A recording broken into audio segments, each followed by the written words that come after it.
Good morning. Welcome to our regular second Saturday webinar. We will start it now.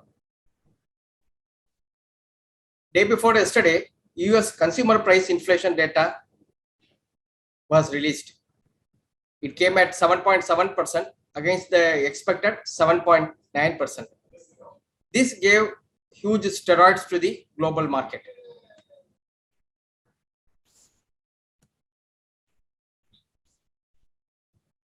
Both Dow Jones and Nasdaq went up very sharply post this data. US inflation is now on downward trajectory. It is expected that Fed, which is on rate hiking mode, may soon stop it in the month of either February 1st or on March 22nd meeting. That's why market went up very sharply post the inflation data. The other important thing for our market is FIIs who were continuously selling from October to July this month, from October last year to July, they have stopped selling now. In fact, they have turned into aggressive buyers again now. In the month of November till date, they have bought around $2.2 billion,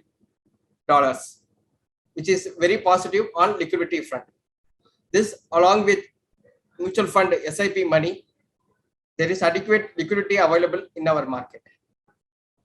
Globally, there is a huge talk that world economy is going into recession. It will slow down significantly because of rate hike by the major central banks. But relatively, if you see that the domestic economy is doing well, if you take the auto sales or if you take any consumer business or any consumption-based business, most of the companies' commentary are very positive, and the domestic economy is relatively doing well. And if you see even the most important data point of a bank's credit growth, if you see that it is nearly around 19%. After many years, it has come to that level, which indicates that ground level action is taking on. And result season, we are nearing to the end of the result season. Today and by Monday, almost all companies would have declared their quarterly results. And if you see that, it is a mixed bag.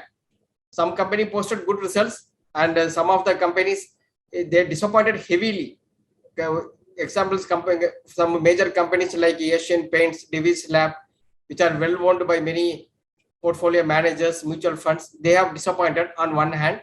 On another hand, many companies have also given positive results. In banking sector, most of the results were extremely good. So like that, it's a mixed result season, and we will see in detail one by one in coming slides. And overall, on an index basis, if you see that between last month and this month, Nifty and Sensex almost gone up by 6%, and there is a big rally happening in a lot of banking stocks. Even Reliance is showing good move, and other major index heavyweights, they are showing good up move. Whereas mid and small caps, in the last 1 month, it was surprising to see that the index is almost at a stagnant level.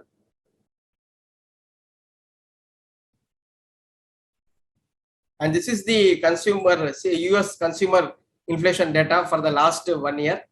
In May, it got peaked out at around 9.1%, which is the peak inflation data we got in recent times. And it is a multi-decade highest inflation data.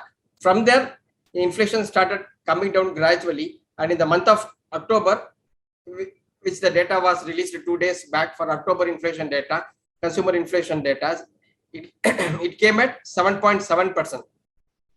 Market was expecting around 7.9%, but the actual data came at 7.7, which gave huge boost to both Dow Jones and Nasdaq. Dow Jones almost rallied nearly 1,200 points after many weeks of gap. In the rally was so sharp. Nasdaq, it was a single day move of more than 7%, which is very heartening to see, because the Nasdaq, which was in a very deep bear market, most of the stocks were down very sharply. Even in the last 1 month, if you see, many large blue chip names in US like Meta, Alphabet, Amazon, they all fell very sharply. But post to this data, we are seeing some short pullback in this name, but in spite of this low inflation data, we feel that Fed will continue its rate hike move. By December 15th, we are having one meeting. In that, we expect some up move, and in January 2nd, another meeting is there. There also we are expecting another up move, and in March, it may or may not happen. That will depend upon the coming inflation data. We will see how far US Fed will hike the rate.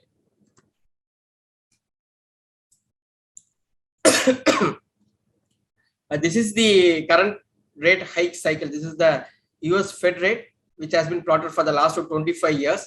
And if you see that, it maintained almost nearly to zero level for most of the time since 2008, post the global financial crisis. But in 2017 to 19, there was some hike as economy started picking up. They hiked a little bit, but post this COVID, they again pushed down the interest rate to near to zero. Now, after the inflation data, inflation came very sharply. Now, this US Fed started increasing the rate very aggressively, and if you see in the last five US Fed meet, almost 3 times they have almost 4 times they have hiked interest rate by 75 basis point. Then we had 125 basis point hike, then another 50 basis point hike. So till now, almost 3.75% interest rate has been hiked till now by US Fed. And in December 15th meeting, we are expecting another 50 basis point hike. And then in February 1st meeting, we are expecting another 25 basis point hike.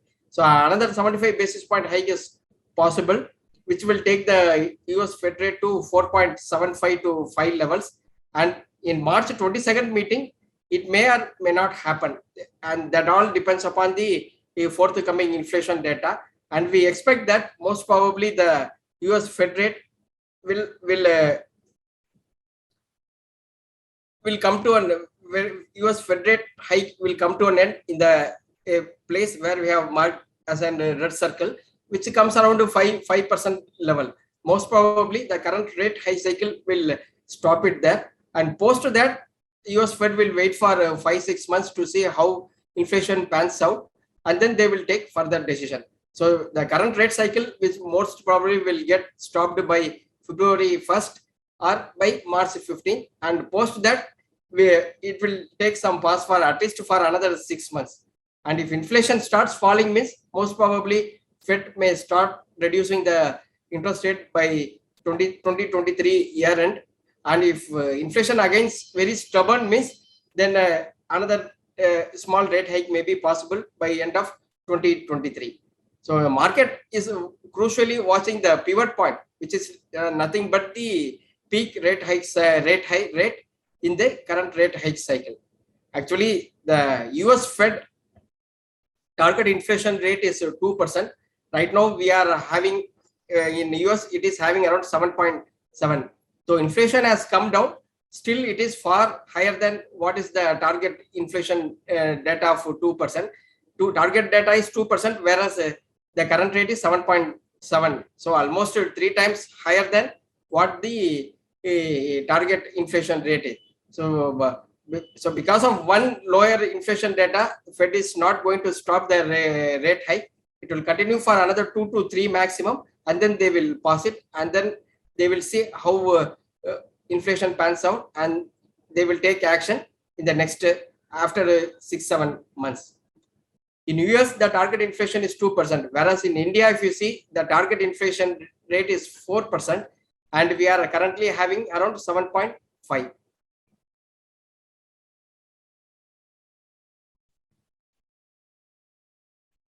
In previous meeting also, I have told that why aggressively US Fed is hiking the interest rate. See, US Fed has given 2 main mandates apart from currency printing and monitoring the banks and all. US Fed has given 2 mandates. One is to control inflation to around 2 levels, to keep inflation around 2% in the economy. That is one major mandate given to US Fed. The other mandate given to US Fed is to keep the unemployment at a very low rate. So if you see both, the inflation, it has gone out of control. So they have failed in one mandate, whereas the other mandate that is keeping unemployment very low, they are successful in that. If you see the unemployment rate, it is around 3.7%, which is almost a multi-decade lowest unemployment rate. This is the unemployment rate chart for the last 25 years. And if you see that, it is the lowest level we have, lowest unemployment level in the last 25 years. So in that matter, if you see that, in that mandate, if you see that, Fed is very successful in keeping the economy with a very low unemployment level. That is why US Fed is hiking the interest rate very aggressively, because if unemployment level is very high, means US Fed would not have hiked the interest rate so aggressively like they are doing for the last 6 months. Since unemployment is very low, they have a cushion that even if by hiking the interest rate very sharply, even if unemployment goes up in near term, in order to control inflation, it won't be a big problem for that, because of huge employment generation is there. But if you see then the last 1 month, if you see lot of news we are hearing from US that there a lot of people are getting sacked from big companies. The biggest one which is taking the newspaper headlines is the Twitter and Facebook. Twitter, after being taken over by Tesla CEO, that is Elon Musk, he took that company and he delisted from the stock exchange. Now it is 100% owned by Elon Musk. He, after joining, within 2 days, he almost sacked more than 50% of the employees in this Twitter organization. And Facebook, in the last 4 or 5 days, if you see that, Facebook has fired almost 11,000 employees. Just a single mail was sent to 11,000 employees, asking them not to come to office from the very next day. And many other small companies also, they are sacking their employees, and many of the big companies, hiring freeze has been announced. So because of all this move, we expect that unemployment may go up gradually from here, and most probably by next 4 or 5 months, and unemployment will move up, and that will coincide with the peak rate in the current rate high cycle. And post that, we expect that a rate high cycle will be stopped, and unemployment may gradually go up, and again it will start coming down from the second half of 2023. And the biggest casualty, if you see in the current rate hike cycle, if you see, means it is going to be the Nasdaq listed stocks. Nasdaq, from the peak of 16,000 levels 1 year back, it fell to near to 10, just about 10,000 level. In the last 2 days, there was some bounce back, and index is down by almost 30% from the peak in the last 1 year. So the textbook says that if an index, there is a drawdown of more than 20% from the peak, then it is called bear market. With Nasdaq falling by 30%, it is in a strong bear grip, and just in the last 2 days we have seen some bounce back. And if you see the individual stocks, many stocks are down more than 50% from the peak in the last 1 year, and many stocks are down by 70-80%. And if you see some of the very famed stocks like Meta, which is the Facebook, the peak price was $380 just 1 year back. Now few days back it fell to $90. Now in the last 2 days it has bounced and it has come to $110. After Meta told that they are going to reduce the workforce by 11,000, it gave some stimulus to the stock price. Along with that, some the benign inflation data both gave stimulus to the stock price, and it has bounced back from $90 to $110. And still, if you see from the peak, it has come down by from $380 to $110, which is a very steep fall. Many of my friends who are in US, many of them bought around $300-350. They averaged around $200. Again, they have averaged around $100, and from the peak, the drawdown was more than 50%, even after averaging at the lower level.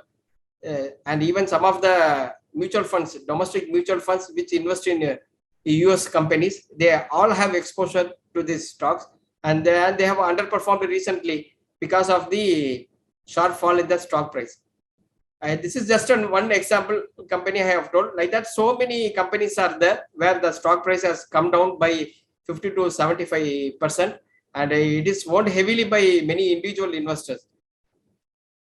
One ETF called ARK Innovation Fund, which is a very famed ETF, which went up very sharply during this COVID time, because the stocks they went up very sharply, and that also fell from $170 to around $35-36.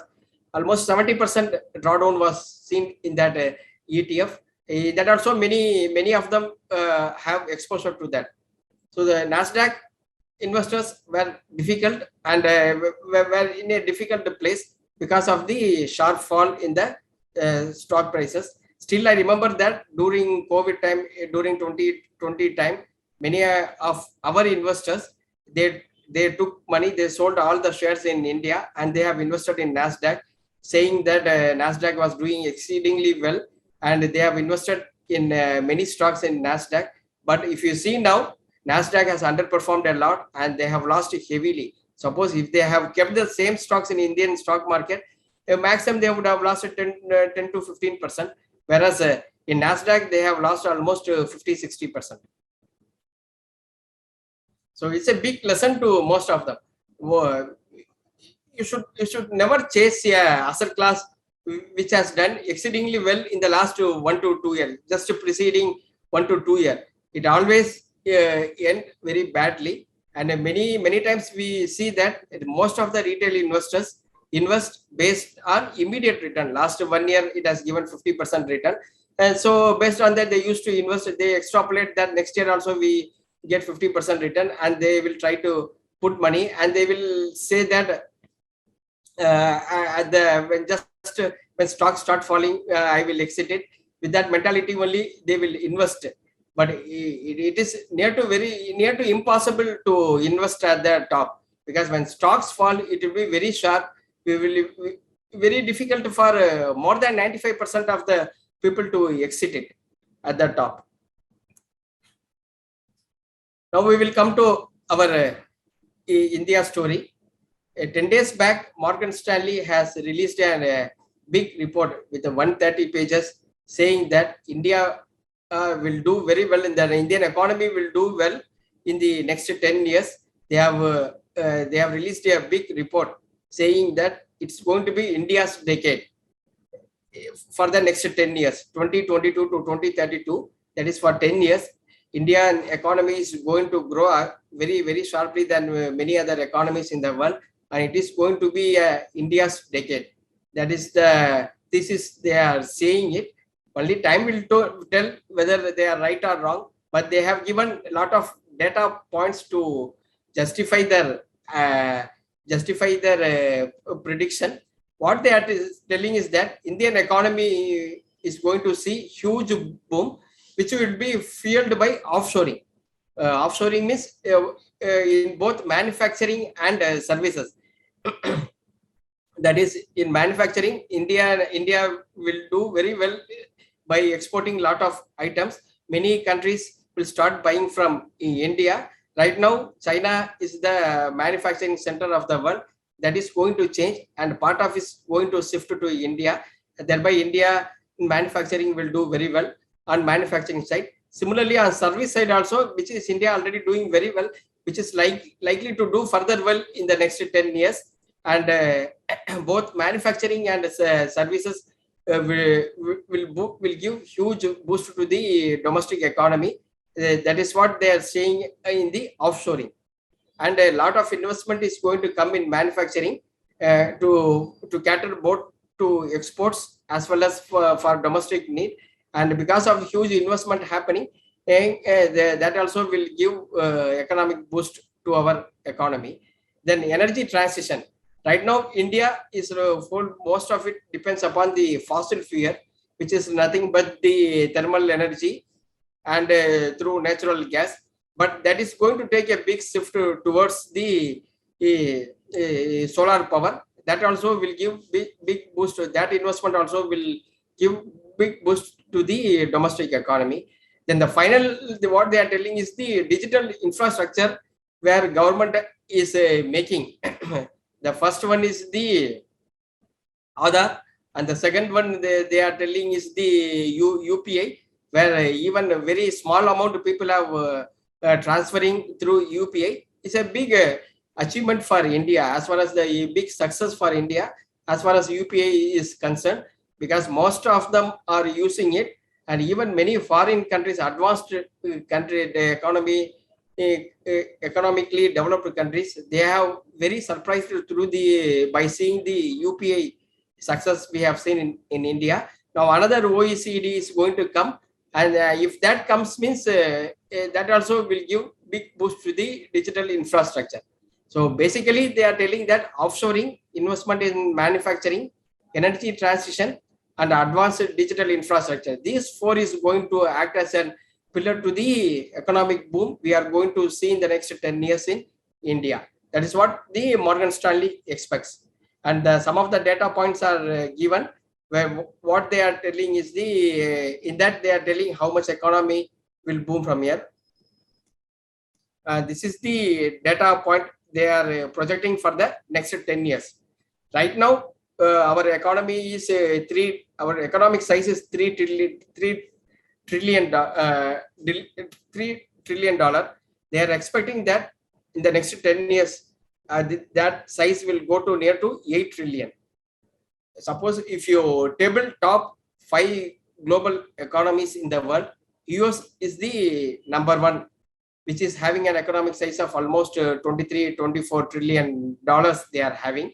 The next is China, which is having the size of almost 17 trillion. If you add both US and China, it comes to around 40 trillion, which is roughly around 40% of the global economy.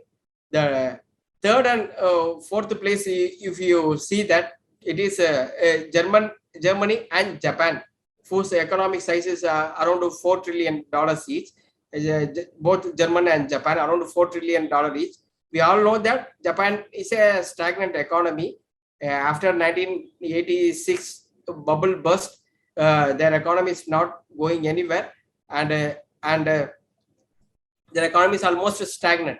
And German also now they are facing a lot of issues due to energy, very high energy prices. So the third and fourth economy is almost stagnant now, and the fifth and sixth is India and UK, which are almost at the same place. So what they are telling is that almost a $3 trillion size, that is India and UK, almost a $3 trillion sizes are there. What they are saying is that by the next 10 years, Indian economy around 3 trillion size, it will go to 8 trillion size. That means India will become the third largest economy in the next 10 years. It won't take 10 years. By next 5-6 years itself, India become the third largest economy in the world. But after 10 years, if you see, our economic size will be around $8 trillion, near to $8 trillion. That is what Morgan Stanley projects. GDP per capita now around $2,200. It will more than double to $5,200. That is what they expected.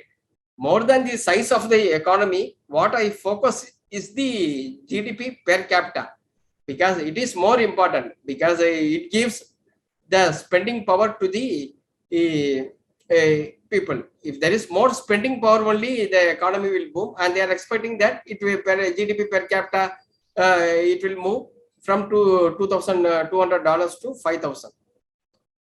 Exports, they are expecting it will double. Right now, India's global export share is 2.2%. It will go to 4.5%. And market capitalization, they are expecting right now it is a 3.5 trillion. It will go to 10 trillion. That doesn't mean that index will go up by 3 times in the next 10 years. Many new companies will get listed. So that will also add to the market cap. And services, if you see service exports, right now we are around $178 billion.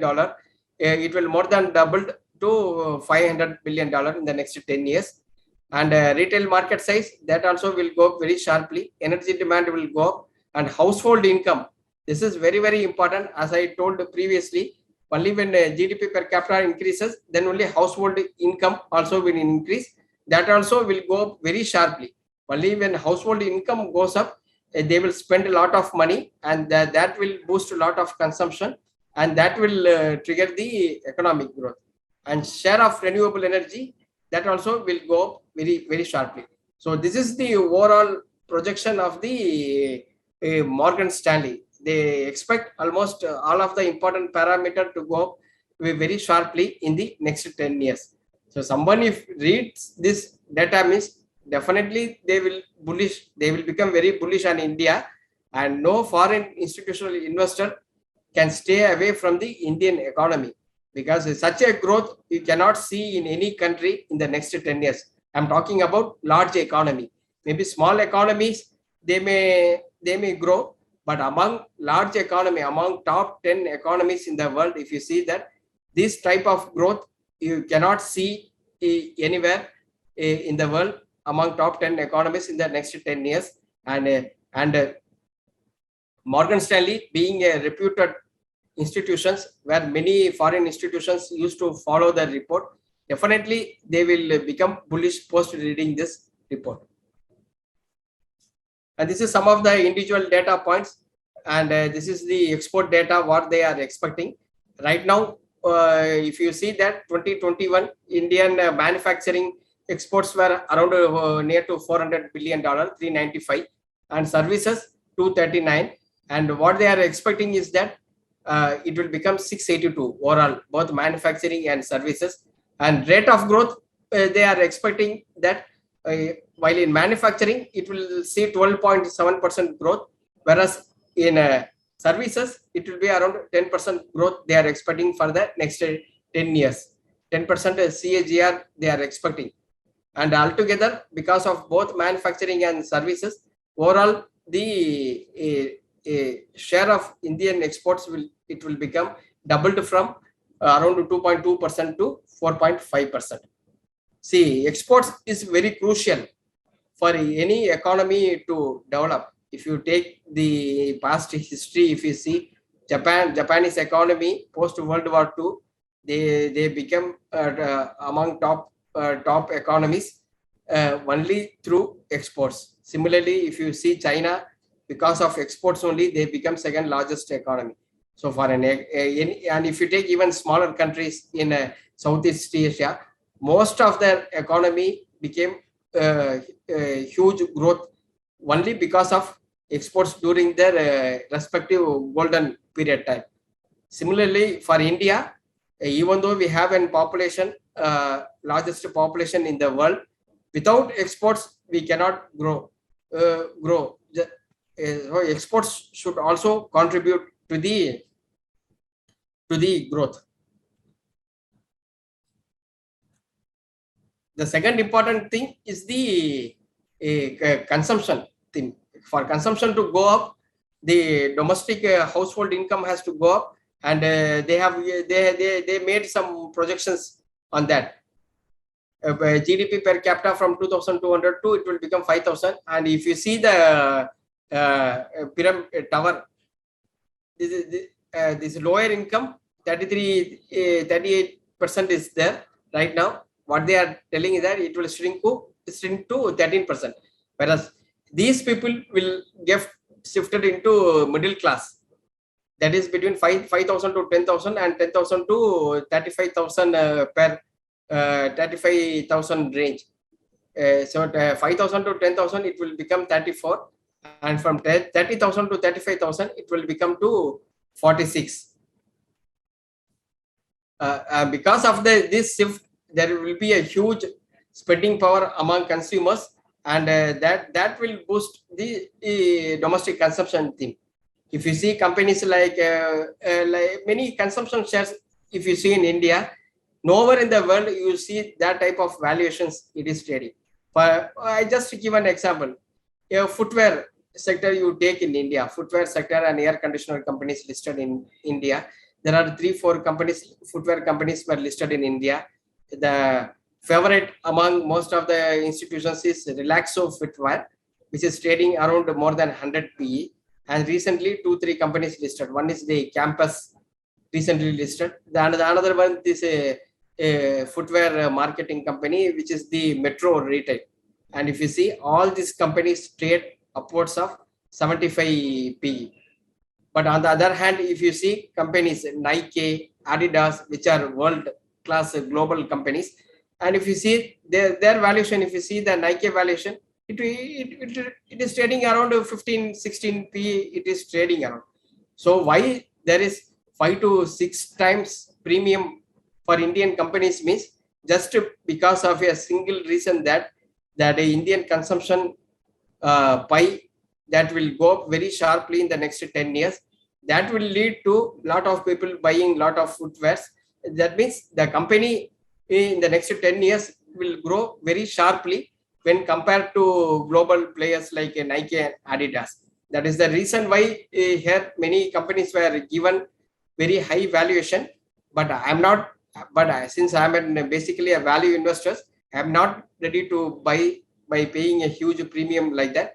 But still, many institutional investors they give their investment rational that by giving high PE, we are going to get high growth in future. This data is given by the International Monetary Fund, IMF, and it was released just 3 weeks back. They released this data, and if you see that they are telling that India growth will be around 6.1%. Some base shift is there in this data. Previously, they used to give growth based on financial year. Now they are shifting to calendar year in the from last 1 year. But still, if you see that India is going to be the fastest growing economy in the world for next 1 year, 2023.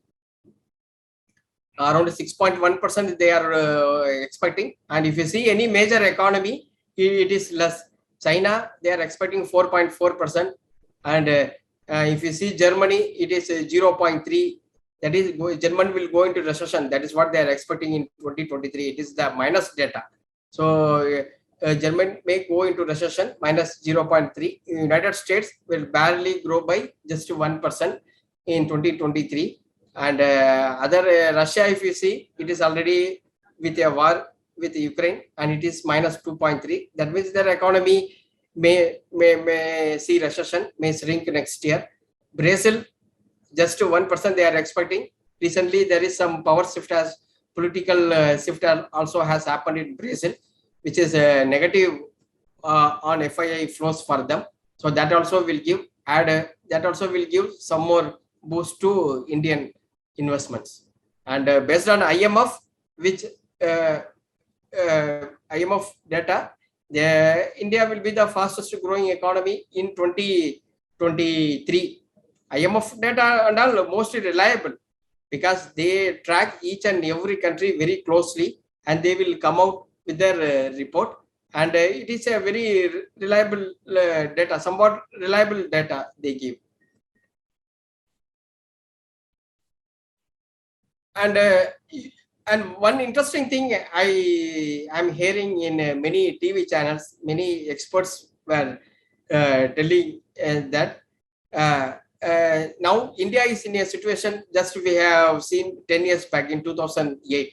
What happened in 2008 was that when global financial crisis came, almost all economies fell very sharply.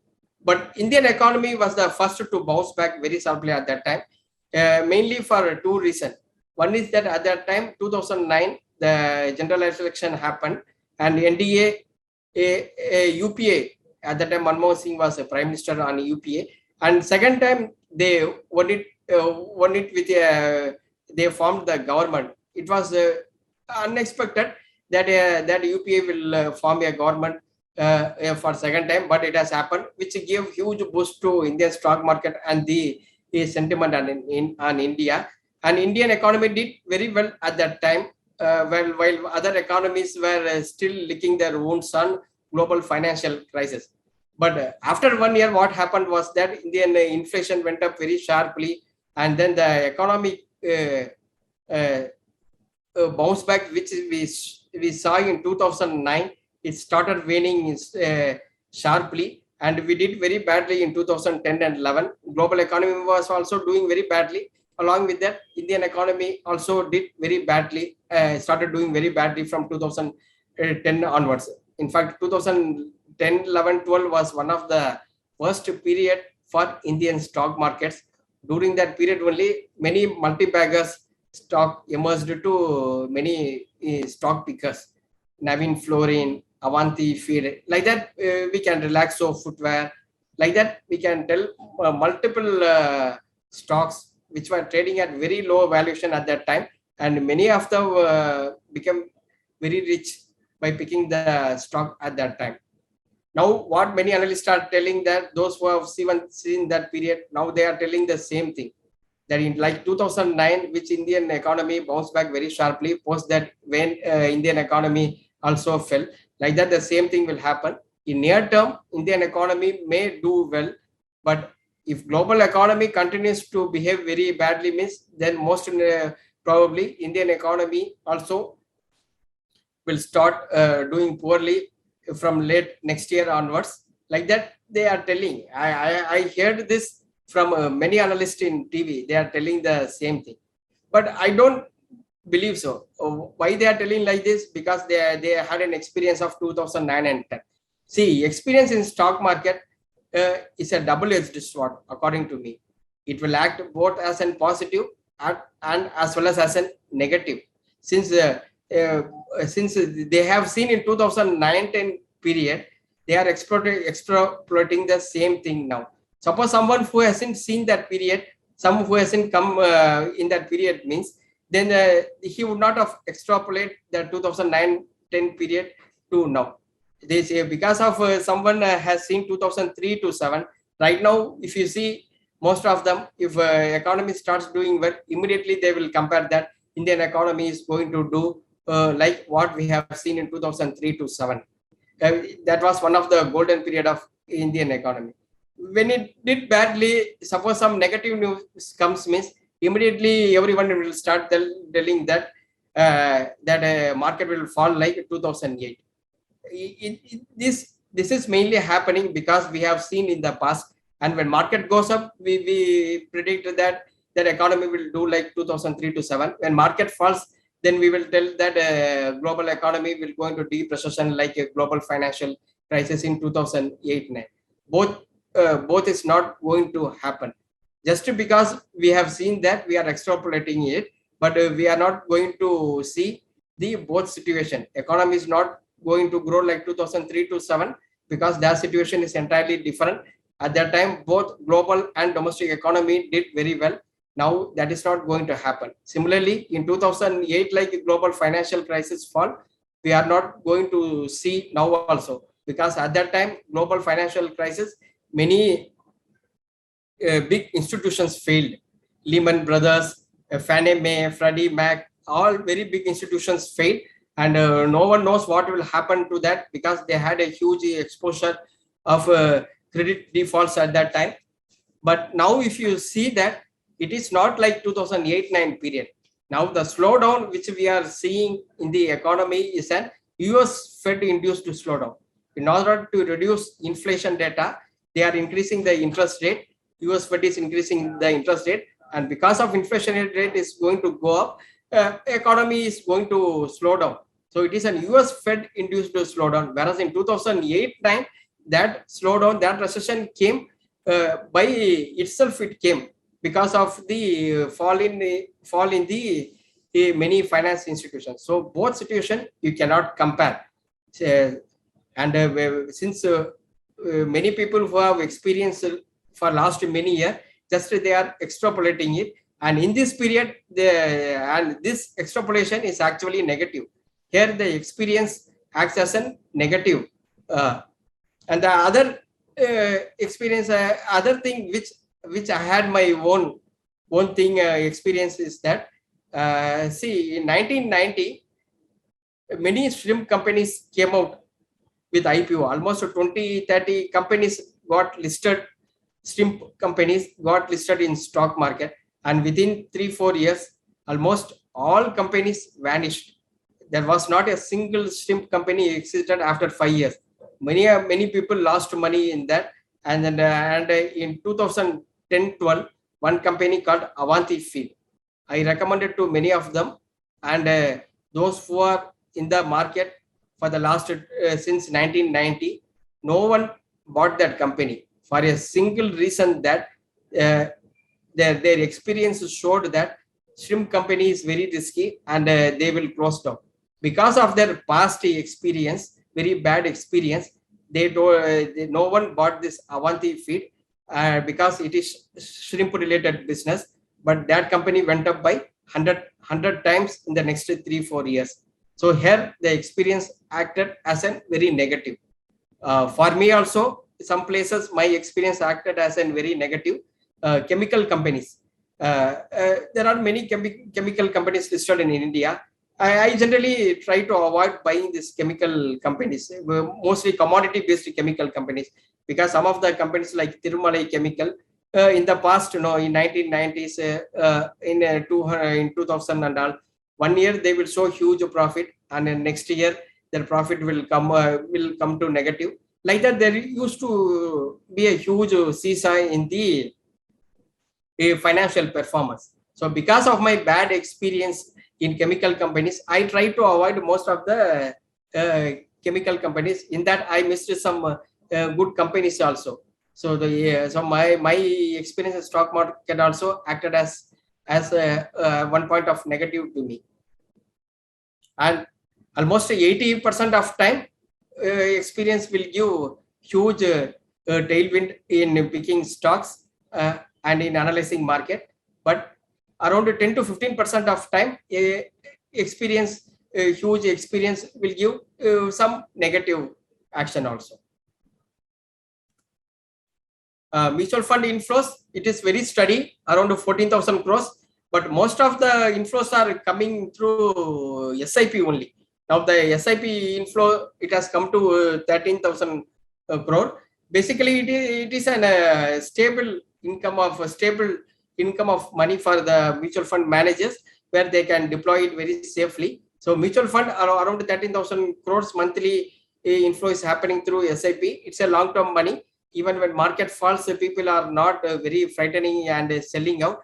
They are putting it for 20 years, 30 years, and somebody putting in for 20 years, 30 years, definitely it will give inflation beating return on a long-term basis, and it is positive.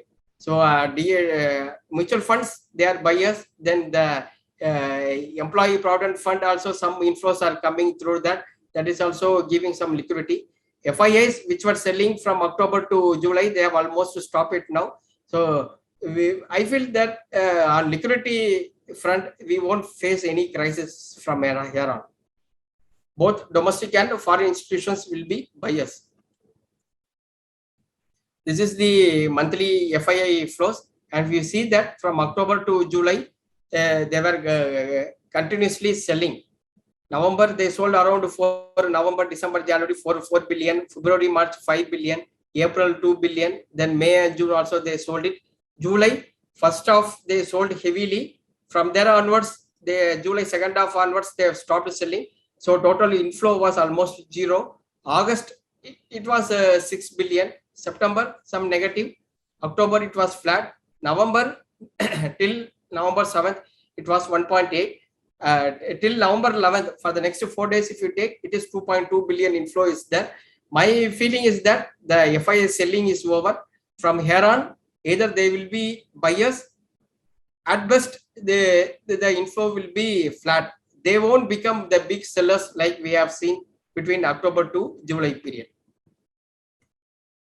For full calendar, full financial year, if you see means around 4 billion they have sold. So FY22, 18 billion, FY23 till date, it is 4 billion. 22 billion overall they have sold. FY21, we have got an inflow of 37 billion. So 2/3, whatever inflow we got in FY21, that has gone out. From here on, I won't be surprised to see the figure of positive by the end of this financial year. This has been taken till November 7, from April 1st to November 7. Most probably from here on, they will turn to buyers. And by March, if you see that, definitely this red figure, it will become positive. GST collection also very strong. After many months, the GST inflow has surpassed 1,50,000 crore. Next month figure will be still very strong because that comes around Diwali month sales, and most probably it will be very strong the next data. GST is a 1 month lag data. So whatever collection happened in September, it will get released in November. October collection, it will get released in December. October was the Diwali month where most of the sales happened.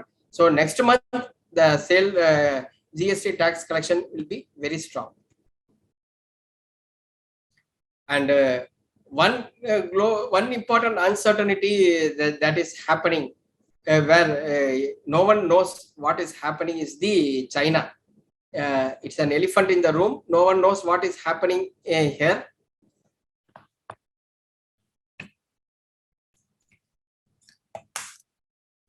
And if you see that they are following the zero COVID policy for the last many months. That means, suppose if in an area 1 or 2 COVID cases comes, means they will immediately lock down that area. And because of frequent lockdown in many areas in China, their economy is in a contraction period. China composite PMI is less than 50 for the last 2-3 months, and it is under huge stress for the last few months, and it is indicating that the economy is contracting, and it is not a good sign. And the other important contributor to Chinese economy is the real estate. If you see the Chinese real estate, most of the top companies are in a huge stress, and many companies are defaulting.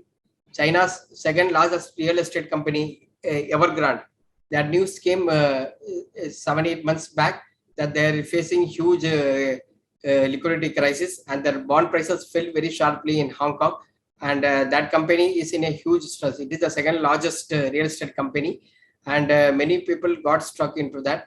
And this indicates that Chinese real estate in a huge stress. For any economy, real estate is a very important contributor to the economy. When that sector, real estate sector, comes under huge stress, means definitely it is very negative for the economy. And why China is very important? It is the largest consumer of majority of commodities. If you see any commodity, be it base metal or be it any base metals like copper, aluminum, zinc, or steel, ferrous or non-ferrous, and any metal, they are the biggest consumer. So if their economy gets in problem, means basically it is very negative for the commodities. The first casualty we have seen because of the Chinese economy slowdown is the PVC sector, polyvinyl chloride. Many of them know that there are 5-6 listed companies are there. Prince Pipe, Astral Poly. These are the companies which are in PVC. And if you see the Phenolux pipes, then Supreme Industries, Astral and Prince Pipe, they mainly cater to the retail segment, that is which are used in houses, this PVC pipe. And Phenolux and Supreme, they mainly cater to the agri sector. Agri also, a lot of pipes, PVC pipes are used for irrigation purpose. Supreme and Phenolux, they cater to the mainly to agri, whereas Astral and Prince Pipe, they cater to the domestic usage, that is in house construction. And if you see all the results, if you see that, it is very bad, because main reason is that the PVC prices collapsed very sharply in the last 6 months. And if you remember that all these companies showed huge profits 1 year back, 1 to 2 years back. And one of the main reason they showed profit was because of the inventory gain they had it. Now they are showing inventory losses, and because of the sharp fall in the PVC prices. And when prices starts coming down, so what used to happen is that the retail, the shops which they are supplying, they stop buying it on the expectation that price will fall further. So destocking also happened, and because of China dumping this PVC, the price fell very sharply, and the company in the PVC sector, they got affected a lot. This is just one example I have told. Like that, many chemical company, shown very poor results this time. And if China slowdown continues for another 1 year or 2 year, then many companies, particularly in the chemical space, they may see some problem. Results, as I told initially, this time results are mixed, and by Monday is the last days for the companies to declare their Q2 results. Results are mixed. I daily I used to go through it. Almost all the companies' results I used to go through it, and especially in the mid cap space and in commodity space, there were a lot of disappointment. Some companies has done very well, and companies which has done well, it used to go even a small disappointment if there means the stock prices used to fall, fell very sharply. And large cap IT companies, most of the results came in line, and even commentary also very strong. But because of the peak Nasdaq, they also fell along with when companies announced the results. Only Wipro results were average among large cap. Apart from that, Infosys, TCS, HCL Tech, they posted good results. Wipro results were disappointing. Banks as a sector did very well. This result season, one sector which stand out very well was banks. It was led by PSU banks. Almost all banks posted huge profits. SBI posted record profits.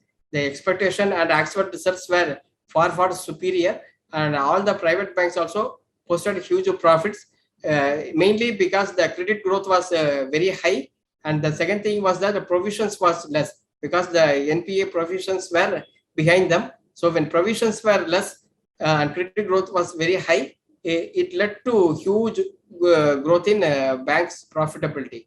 What was happening was that the lending rate was hiked immediately when RBI hiked rate, whereas the deposit rates were not hiked in line with RBI hiking rates. So that gave huge margin to the banks. The other thing is that credit growth was very high. When credit growth is very high, means it is like comparing high credit growth high is like comparing to the high capacity utilization in the manufacturing sector. When in manufacturing sector, when capacity utilization is very high, means the company used to post good results because it will give economic of scale. Similarly, for banks, strong credit growth usually is very positive for them. The deposit growth was less, whereas credit growth was very high. It's like it is like comparing to a manufacturing company with a very high utilization of capacity, and because of that, banks almost as a entire sector, both PSU and private did well. PSU did far better than private banks. And in commodities, if you see, metal results were not good, and most of the company profit fell almost 90%. Tata Steel and all profits fell by 90%, and some companies like SAIL and all showed losses from record profits last year. And Hindalco, Vedanta, their profits fell. But one thing which was surprising on that in spite of poor results from steel companies, the steel stocks did not fell very sharply in line with the very poor results. This indicates that steel companies profits likely to bounce back very sharply in coming quarters. Cement also got affected a lot, mainly because of sharp increase in the raw material, that is the coal prices, which is mainly used for producing heat. All cement companies uses calcined petroleum coke or coal for firing their cement clean, and because of very sharp price, a cement company profit fell very sharply. It is a seasonally weak quarter for them, so they did not have any pricing power, because during monsoon time the construction will come down very sharply. So they don't have any pricing power during the seasonally weak quarter, that is the second quarter. And pharma, if you see that, is a mixed results. Companies like Divi's, Gland posted very poor results. Poor means below expected results, whereas companies like Dr. Reddy, Cipla, they posted good results. So it's a mixed results from pharma. The other very important thing I watched in this result season is the cash flow from operation was very, very poor. That is why if you see that bank credit growth has gone up because everyone was need of working capital, and they went to bank and they borrowed money. Just 2 years back, cash flow was very strong for all companies during the COVID, and just immediately after COVID, that has got reversed. Now cash flow from operations was very poor, mainly due to higher receivables and higher inventories. And interest cost for many manufacturing company will go up very sharply in coming quarters because of poor cash flow from operations, and they will start borrowing money from the banks, which means more interest, more more interest outflow for them in the coming quarters. And also the raw material prices are very volatile. It has affected margin for many companies. And what I expect is that in the next 1 year, we are going to see contraction in many companies where pricing power is very less. And some of the companies which were trading at 50 PE, 60 PE, 70 PE, like that, mainly in chemical segment and in some other manufacturing segment, consumption-based manufacturing companies, I am expecting that valuation is going to see some contraction in the next 1 to 2 years. The valuations which they were enjoying the last 1 year, it is not going to get back either through stock price correction or through valuation or time-wise correction. These companies' valuation is going to see contraction. Time-wise correction means company share price will not fall much, but earnings will go up. Still, the stock price will not go up, so valuation will come down. That is one type of correction where big blue chip companies used to have. For example, companies like Hindustan Unilever, they had a time-wise correction of almost 10 years, from 2003 to 2012. They saw huge time-wise correction.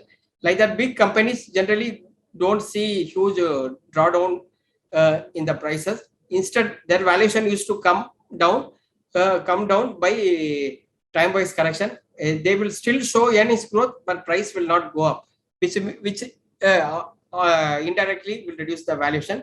The other category is the price will fall very sharply, like what we have seen in the Gland Pharma and IEX, a two classical example where the price wise correction we have seen, where earnings did not came in the last 1 year, whereas stock price fell very sharply due to sharp fall in the stock prices due to poor earnings. Both IEX and Gland Pharma, a classical example of price-wise correction.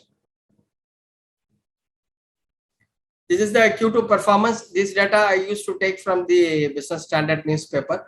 This was taken 2 days back. Revenue has gone up, whereas profit is almost stagnant for 932 companies. This is the data of 932 companies. This is mainly because of margin compression due to increase in the raw material prices. You see, Tata Steel showed almost 10,000 crores profit last year, the same time. This year they have shown just 1,000 crores. Almost 9,000 crore, there was a reduction in profitability. Like that, many steel companies, there is a steep fall in their profitability. Only banks have shown huge increase in the profitability. That is why, in spite of sales going up, profit was almost stagnant.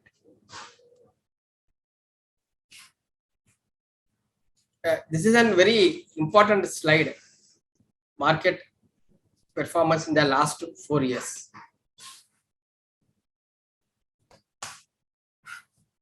In the last 5 years, between 2018 to 22. Actually, it gave a huge experience to me. In the last 5 years, in 2018-19, what happened was that broader market was many stocks, value stocks, which had a huge value. Nobody was there to buy, and they have started underperforming heavily. Whereas on the other hand, companies like Asian Paints, which was trading around 60 PE, 70 PE, Relaxo Footwear, Pidilite, like that, these companies were doing very well. In spite of overvalue, they keep on going up.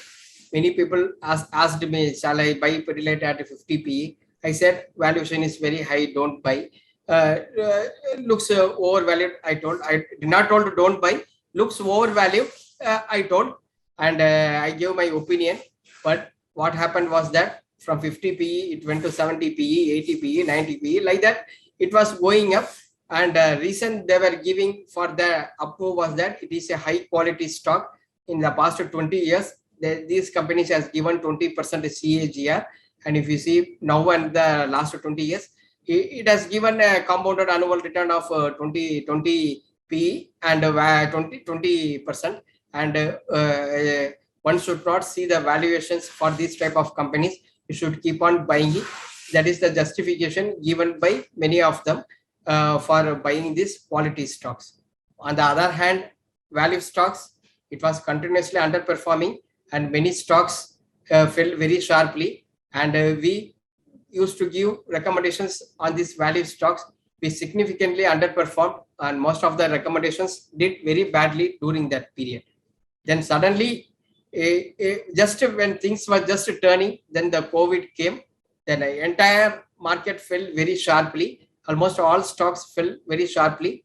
Then again, because of high liquidity injection by the US Fed and shortage of goods, again the stock prices started going up, and we had a huge roller coaster ride during the 2 year 2020 and 2021, and many multi-baggers, many of them got it. IEX, some of the companies like Loris Lab, Newland Lab, which we recommended, Granules, that also did well.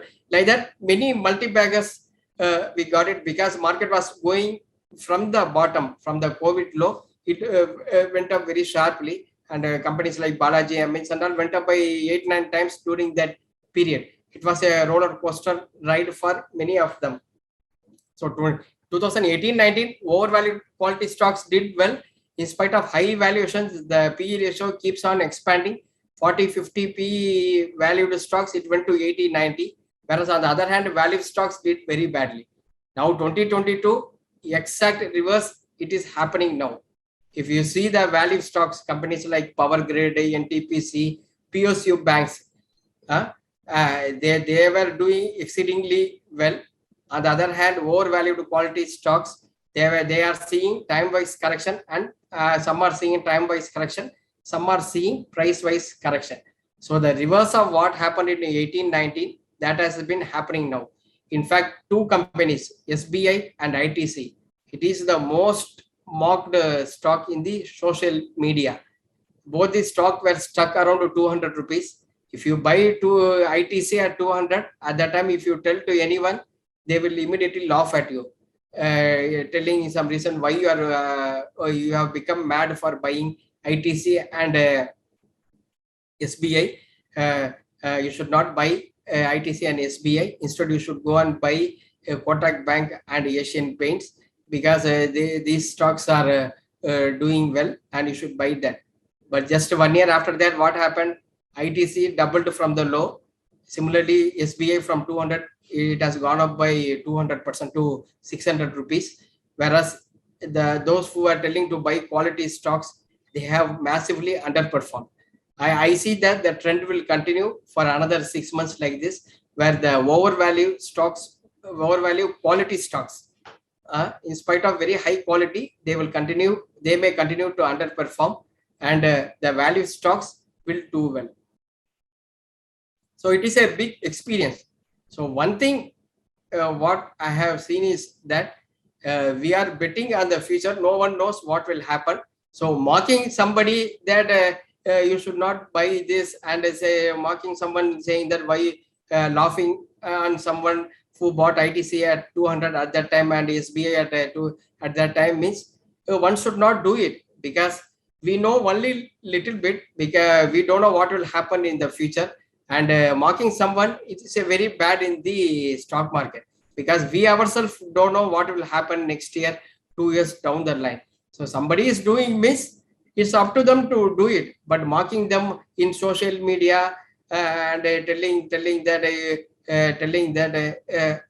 you bought ITC and putting some pictures that ITC and SBI running back in the running race, whereas other companies are running forward, like Asian Paints, Relaxo Footwear, HDFC Bank, Kotak Bank were running forward, whereas ITC and SBI were running backwards. Putting the picture like that and all, it's not advisable. At best, we should keep quiet. If you don't like means, we should keep quiet and we should not mock anyone. And this is the PSU index. And if you see that, PSU index is a very broad-based index. It has only PSU companies it has. And if you see that, it has oil-based companies like ONGC, GAIL, power-related companies like Power Grid, NTPC. Then you have PSU banks, SBI, Bank of Baroda, Canara Bank. Then you have defense-based companies. You have. So it's a broad-based sector. And after many years, it has reached that peak. Why it not came to the 2008-9 period till now is the massive underperformance of ONGC and other power-related stocks. Even some of the banks like PSU banks, if you see that Canara Bank, the price came to 800 in 2009. Even now it is traded at 300 rupees after more than 10 years. So it has massively underperformed. Whereas SBI, it is trading at all-time high. And those who mocked for people buying PSUs, and now they are massively underperforming. Many used to come in TV and they will laughingly will say that we won't touch PSU stocks. 1 year back, just you can see in channel interview of many people, they will tell that as a policy, we don't buy PSU stocks. That's what they were telling. Now, all these funds who are having the policy of not touching PSU banks or PSU stocks, they are massively underperforming. See, in own portfolio, if you underperformance, no one is, you are not answerable to anyone. But while managing public money and you underperform means, it will be extremely painful. Even though you know that you are right, at some point of time you will get right. Your clients won't be that much patient in giving in holding money with you. So one classic example I can give is the Prashant Jain. We all know that he was the fund manager of HDFC mutual fund. Last 2 years, 3 years, he was continuously underperforming because he betted on PSU banks and some PSU stocks. His fund did underperformed a lot, and everyone started mocking him. And he left the job. Now, if you see that HDFC funds are the best performing fund in the last 1 year, if you compare to any mutual fund, now his thesis has become correct. SBI, which is his pet pick, that has done very well, and it has outperformed many banks, HDFC and Kotak Bank, which was the favorite among fund managers 2 years back. Like that, we can tell a lot of example. See, clients may be patient for 1 year, 2 year. If you underperform for more than 2 years, most probably most of the clients will leave you. And the other thing is that they won't give money to you. They will go to other mutual fund which is doing well. So they will see only the immediate past return. They won't see last 5 years return or 10-year return. Beyond 2 years, no, most of the retail investors don't have patience. So now the funds which were having untouchability on PSU banks, they are underperforming it, and we have to see how long they could able to manage without buying these PSU stocks.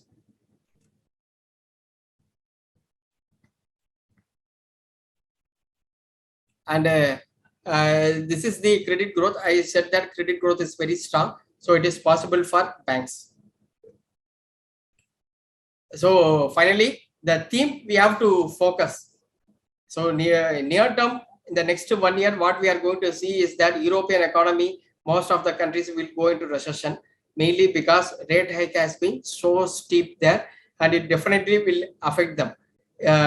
Interest rate hike along with energy cost hike, it is going to affect them. Big economies like UK, Germany are going to see a lot of headwinds, and they are going to get affected. That is on one hand. US may not come into recession. Even if it come into recession, it will be just a temporary phenomenon, but their economy is going to slow down very sharply. Already housing has slowed down a lot. Similarly, now a lot of layoffs and termination of job is happening. That will get reflected in the next 6 months. So US economy is going to see slowdown. Similarly, Chinese economy already having some problem. That also is going to have a rough time next 6 months to 1 year.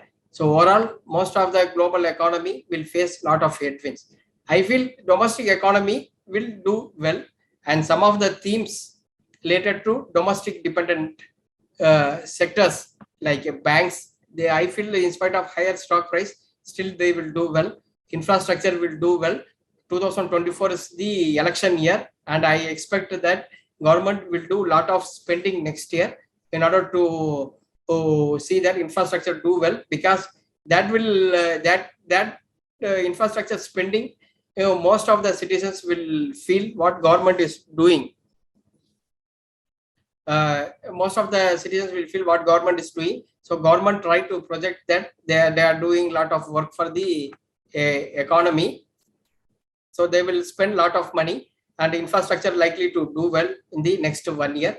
And our topic in that is L&T.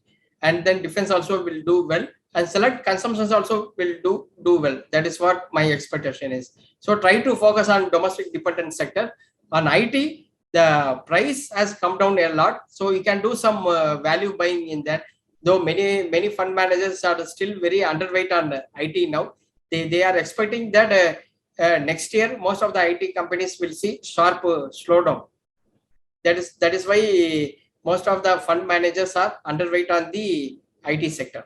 But I feel that a small exposure can be taken in IT sector because of sharp fall in the stock prices. If you take Infosys, they are going to come out with buyback.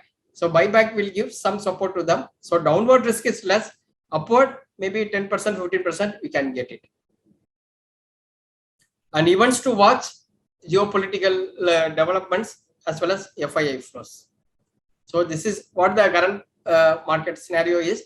I expect that market will do well, and some of the price movement happening in high weightage stocks. Example, the Reliance is showing some huge strength. That's what I see in the screen. I think that will give huge support to the stock price. Other big index heavyweights like SBI, Infosys, ICICI Bank, HDFC Bank particularly, they are doing well. I feel that as an index, our market will do well. Along with that, lot of stock specific opportunity also we will get it.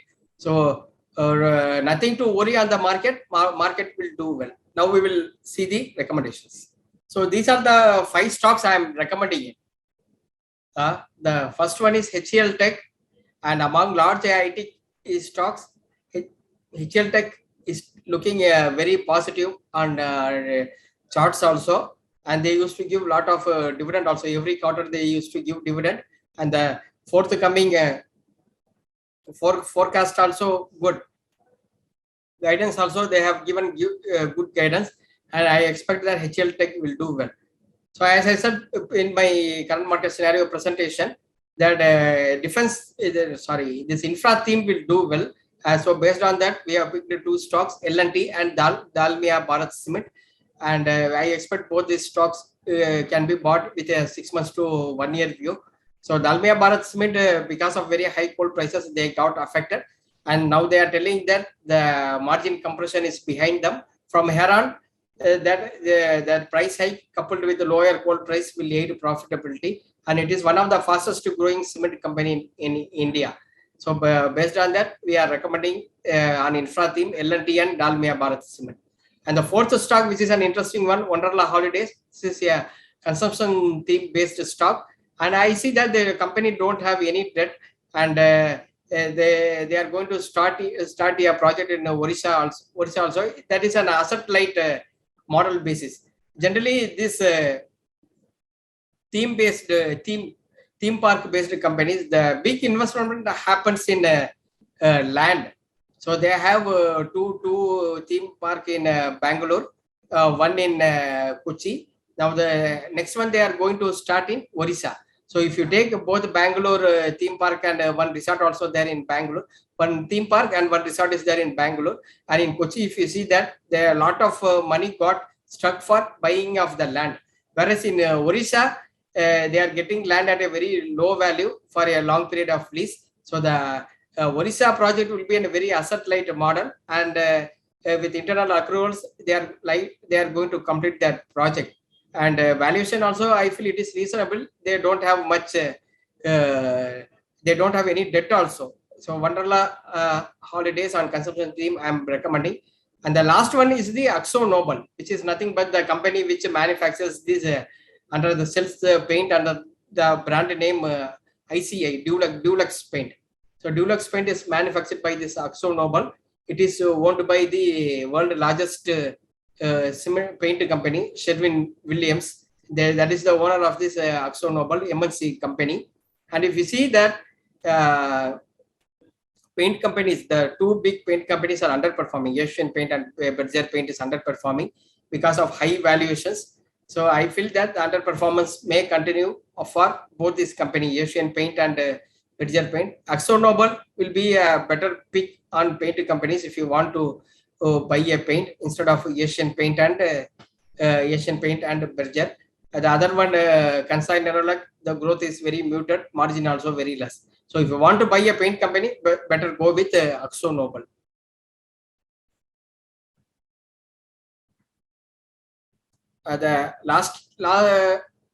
This is the last month recommendations which we have given. Done reasonably well. The one thing which fit, why I gave that recommendation was that the main raw material for Avanti feed was is the soya dock. Where the price has come down, we expect that from here on the margin will improve for Avanti feed because of fall in the soya dock price, and I expect that Avanti feed will do well in coming days. The other companies did reasonably well. Precision Wire and Vector Food target achieved, and if you see the Zydus Life Science, I feel that that also will do well over the next 6 months. Power Grid has done well, and you got one dividend also. If you have bought based on our recommendation last month, they have given interim dividend also. So overall, we have done well in spite of mid and small caps not doing well. So that is the review of the recommendations which we have given.